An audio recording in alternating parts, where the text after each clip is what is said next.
Ito ang bagong strong beer. Tiger Black. Handang hamunin ang nakasanayan. Tiger Black. Malinis ang tama dahil puro. Ang tanging strong beer na gawa sa 100% malt. Solid na beer para sa solid na samahan. Tiger Black. Lakas ng solid. What's up, beer nerds? Ito ang Tiger Black. Itong Tiger Black is our 9th beer review. And if you like what we're doing, please don't forget to subscribe, like, and share. So let's get started. Alright, let's talk about beer history. The history of Tiger Beer starts in 1931, where Fraser and Eve, a food and beverage company based in Singapore, joined by Heineken Breweries, started Malayan Breweries Ltd. in Alexandra Road, Singapore. A year later, na-produce nila ang pinakaunang batch ng Tiger Beer, the original recipe of Tiger Beer, to be bought and sold in the Malayan and Singaporean markets. It became so popular that 7 years later, nanalo sila ng pinakaunang award nila in an international beer competition. Albeit, second place lang. Pero still, 7-year-old company, that's pretty good. Sadly, a couple of years later, in 1942, nasakop ng mga Hapon ang Singapore. And it was because of World War II, of course, alam naman natin lahat na yun. Then, katulad naman ginawa nila mga Hapon dito sa Pilipinas, pinalitan din nila ang pangalan ng Malayan Brewers Ltd. into Kirin Beer Kaisha. I don't know why, but gusto nila. Pero Tiger Beer pa rin ang pinibenta nila at the time. So fast forward tayo to September 1945, nung na-retake na ng mga Allied Forces ng Singapore, binawi ng mga original owners and renamed it back to Malay Breweries Ltd. Fast forward to 1965, sa effort nila na i-increase ang reach ng Tiger Beer to the peninsula and to other countries, syempre lumalaki ang demand para sa beer nila.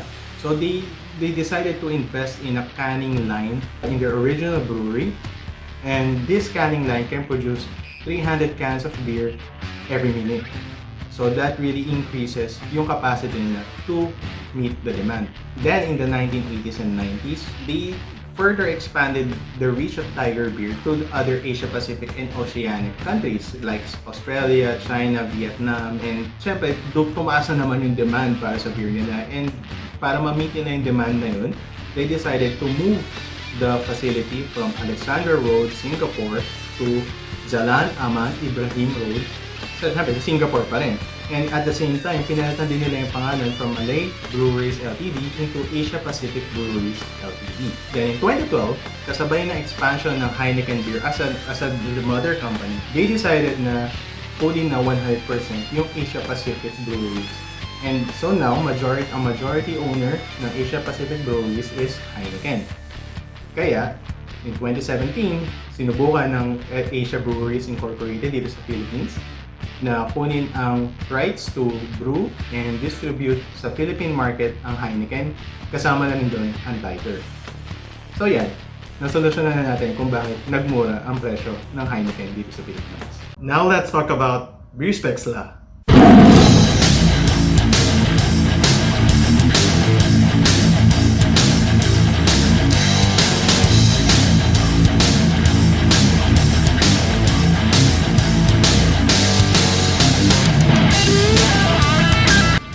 Tiger Black is an amber lager type of beer with a high ABV of 6.9%. And according to our research, this beer's key ingredients is water, malted barley, hops, and you'll be surprised, binuruto with black rice. So guys, alam ko na curious kayo about amber lager. Simulan muna natin yung storya ng amber beer. Di ba meron two main types of beer, which is yung lager and yung ale, di ba? So, yung amber beer is in the family ng ale. So, ano bang difference ng dalawa? Yung ale, yung fermentation process niya is top fermentation process using warm temperatures, and yung lager, bottom fermentation process and using cold temperatures. Yung proseso na yun, it makes yung lager, yung alcohol content niya mas mababa siya compared sa mga ale. So, sa color and flavor naman, yung ambers are very similar to pale ale yung color niya nasa lighter end. And yung lager naman din, yung medyo similar sila. Pale din yung color ng mga lagers. Now, di ba, yung Tiger Black is an amber lager. So, combining those two processes na minention natin sa taas, it results to a medium-bodied lager with a toasty and caramel-like malt characteristic. Na-achieve niya yung tamang bitter and yung mataas na alcohol content niya. Let's talk about yung logo naman niya. So, ito na yung modernized na logo ng Tiger. Kung titignan nyo siya sa history, ipapakita ko dito yung luma ng logo. Makikita nyo dun sa likod ng Tiger, mayroon siyang palm tree. During this time, yung Singapore was part of the Malaysian territory. Mga 1965 ata nila naging yung independence sila from Malaysia to become a separate state. Naisip ko lang, siguro if independent na yung Singapore during 1932, I don't know if tiger din makikita natin dito. Baka merlion. Yung tiger kasi, it's one of the symbol that ginagamit ng Malaysia. And of course, merlion naman sa Singapore. So, yun lang naglalaro sa isip namin. Alright! Beer review? Beer review? Beer review! Daming usapan tungkol sa Manila Bay White Sand. Oo, nakita ko nga eh. Doon ako nakita ng saltwater na tilapia. Ang dami nga nila nahuli, no? Oo nga eh. Pero maganda siya. To be fair, maganda siya. Parang Miami. Actually, hindi naisip ko. Diba? Medyo parang yung mga Bahamas yung dating. Ang ganda. Pero pumunta ka? Hindi, ba't ako pupunta sa labas? Tama. Social distancing. Yeah. So Be anyway, responsible. tama siya din. Pag-usapan naman natin yung styling. Sige. So, itong Tiger Beer, it's available in nasa lata, in can, and in bottles. Pero, ang nakuha lang namin dun sa 7-Eleven is itong nasa can. Which I think Itong is more value. Yeah. Kasi parang, saka mas madali na lang din siyang itapon. Yeah, exactly. At recyclable pa. Recyclable din naman ang Recyclable, bottle. pero aluminum very recyclable. Pero sa totoo lang, mas gusto ko pa rin uminom ng beer sa mga bottles. So masasabi ko sa style dito, medyo youthful yung dating niya, no? Medyo pang millennial, modern ng dating. And nakalagay naman dito yung born in Singapore, yung mga heritage niya, world accolade niya, nakalagay dito yung mga awards na nakuha niya over the years. Marami-dami din siya. Tapos nakalagay dito Asian Lager. Well, siguro Lager design for Asia. Yung mga ingredients na nakalagay din dito and yung 6.9 ABV niya. Yeah, it's quite high. These ones, medyo, kung mapapansin, medyo mataas siya na can. It's 500 ml. Sulit na sulit to. Well, yung maganda yung drawing ng type. Yeah. Maganda yung niya. Kung titignan niyo yun. Niya. Ang ganda ng tignan. Ay, kung titignan mo yung pagkakasulat ng Tiger, it's very Malaysian. Yeah. Very Malaysian, very Singaporean. Yeah. So, those factors aside, mas simple lang naman yun. I'll give this 3.7 stars. Okay. Let's talk about taste. Okay, ito na yung paborito natin. Yeah, baby. Alright. Cheers. Cheers, man.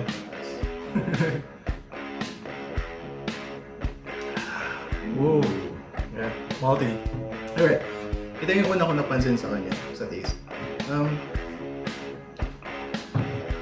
Pag pumasok siya sa bibig mo, unlike yung mga Hoegaarden, mga Heineken o ano, may konting sweetness muna, then papalo yung pait niya. Diba? Ganun sila. Ito, pag inom mo, yung sa palate mo, sumasabog, nagbo-burst yung pait agad. Pait nga naman mo. And actually, ako napapansin ko, siya hindi niya napapansin mo kung bakit. Pero parang kumakapit dun sa taas ng gilagid ko yung liquid, yung lasa niya. For some reason, I don't know. Sa akin, nararamdaman ko lang yun nung ininom natin siya sa baso. Yeah. Siguro sa akin kasi, yung aroma din niya, medyo strong din eh. Yeah, well, it is a black strong beer. So doon ko lang siya na the label itself tells you na it's going to be like hard hitting, beer. But honestly, I kind of like it.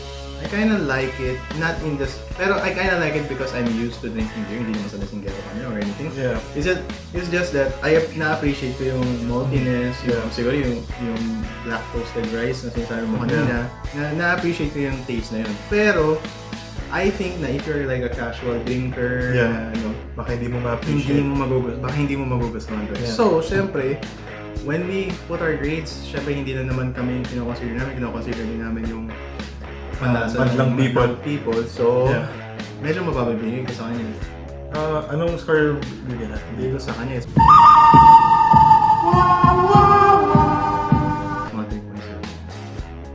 just because hindi siya para sa akin, hindi for siya wide parang this is more if you're like really serious drinking.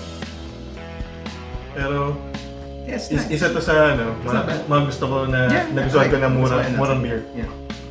So anyway, let's talk about price. Okay.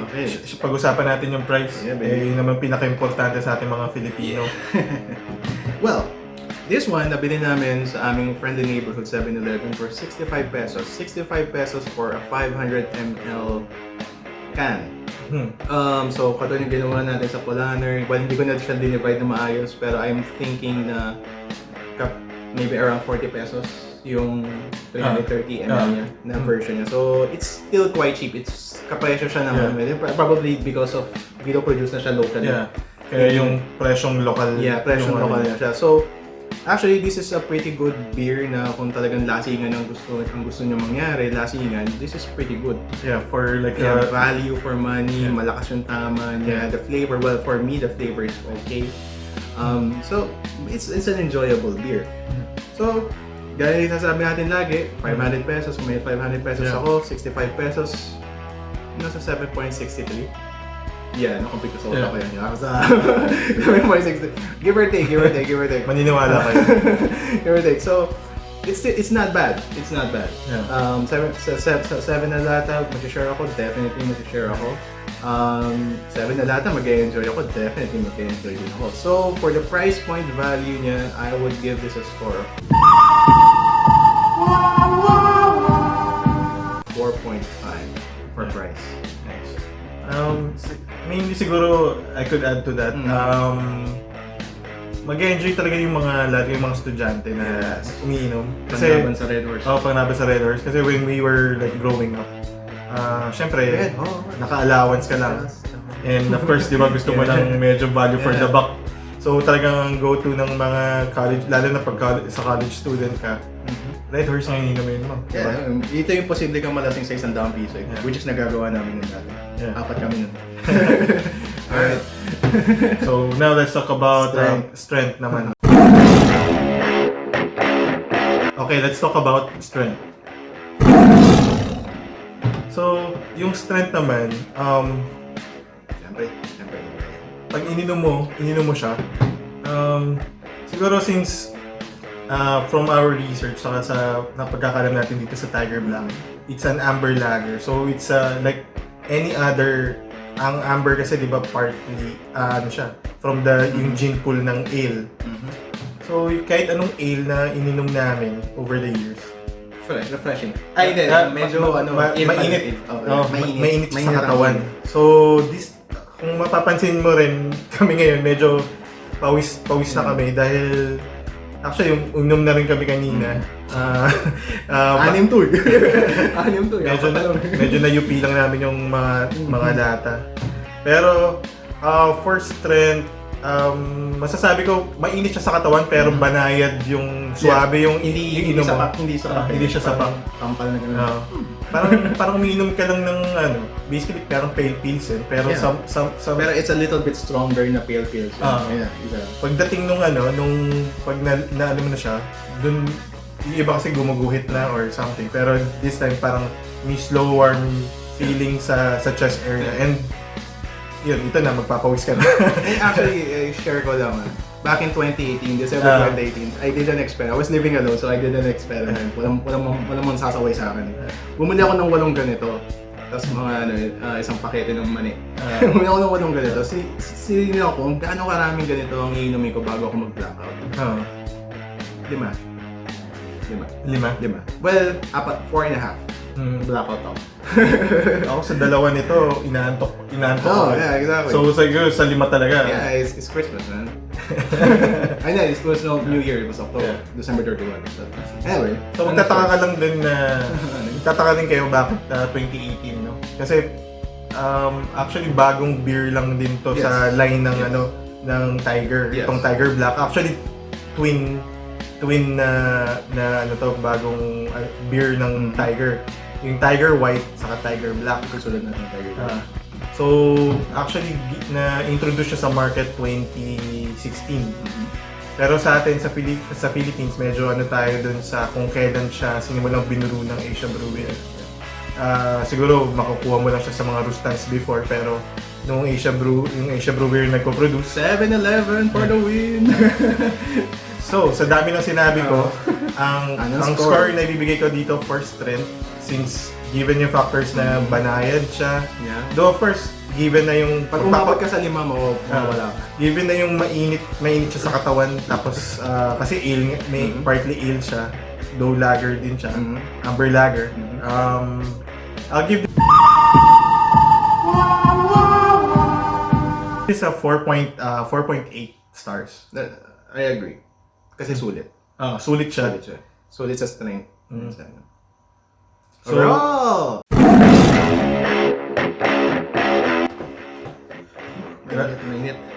Mainit siya. Anyways, para matigil na tong paghihirap natin dito sa Tiger Black. For style, ang binigay ko is 3.7. For taste, ang binigay ko is 3.7. Ako pala. Price, binigay ko is 4.5.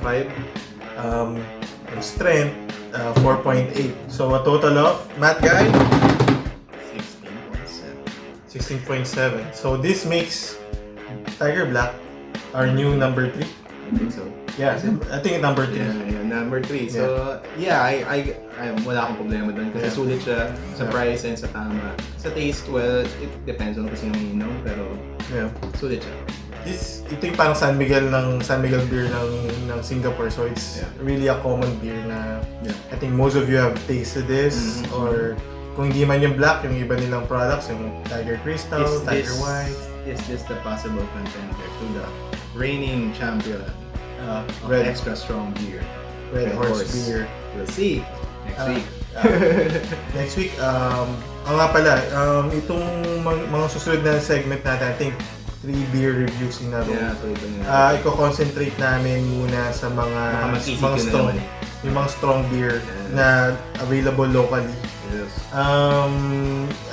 Tapos and then babalik tayo dun sa ibang mga tsaka na yun. sa mga beer request, beer review request ng mga yung mga beer nerds. Yeah, Maraming salamat sa pagsama sa amin dito sa beer review na to. And don't forget, Sige. subscribe, like, and share. Grabe. Pawis na pawis ka. Kaya nagmamadali na ako eh. Jahe, pre. Maraming salamat. Salamat.